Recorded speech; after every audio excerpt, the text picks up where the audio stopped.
नमस्कार सगळ्यांना, स्वागत आहे सगळ्यांचं विहार रेसिपी या चॅनलमध्ये. आपल्याला उपवासाच्या दिवशी तेच खिचडी आणि वरीचा भात खाऊन कंटाळा येतो ना, म्हणून अशा प्रकारे आपण बनवणार आहोत उपवासाचे घावन किंवा आंबोळी.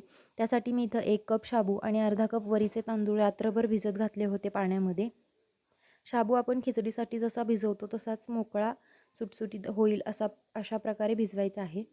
वरीमधलं एक्स्ट्राचं पाणी काढून मी घेतलं आहे आणि आता इथं शाबू पाणी न घालता पहिल्यांदा वाटून घेणार आहे. अशा पद्धतीने थोडा शाबू मी बारीक वाटून घेतलेला आहे. परत आता याच्यामध्ये पाणी घालून वाटून घेते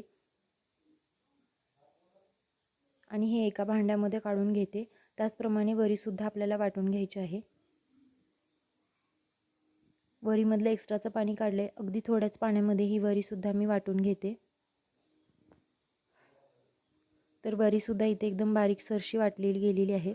आता हे दोन्ही व्यवस्थित एकत्र मिक्स करूयात, जेणेकरून ह्याच्यामध्ये गुठळ्या वगैरे असतील तर त्या निघून जातील आणि हे स्मूथ कन्सिस्टन्सीचं बॅटर बनेल. पाणी ह्याच्यामध्ये आपल्याला गरजेनुसार ॲड करायचं आहे, एकदम पाणी ओतायचं नाही. ह्याच्यामध्ये आपण फक्त चवीपुरतं मीठ टाकणार आहोत, बाकी काहीही ह्याच्यामध्ये ॲड करायची गरज नाही आहे. तर इथे हे अशा प्रकारे आपलं बॅटर रेडी झालं आहे. ह्याच्यामध्ये चवीपुरतं मीठ टाकूयात आणि हे झाकून बाजूला ठेवूयात आणि आपण करूयात चटणीची तयारी. चटणी बनवण्यासाठी मी फक्त इथं घेतलं आहे ओलं खोबरं, शेंगदाणे आणि 2 हिरव्या मिरच्या.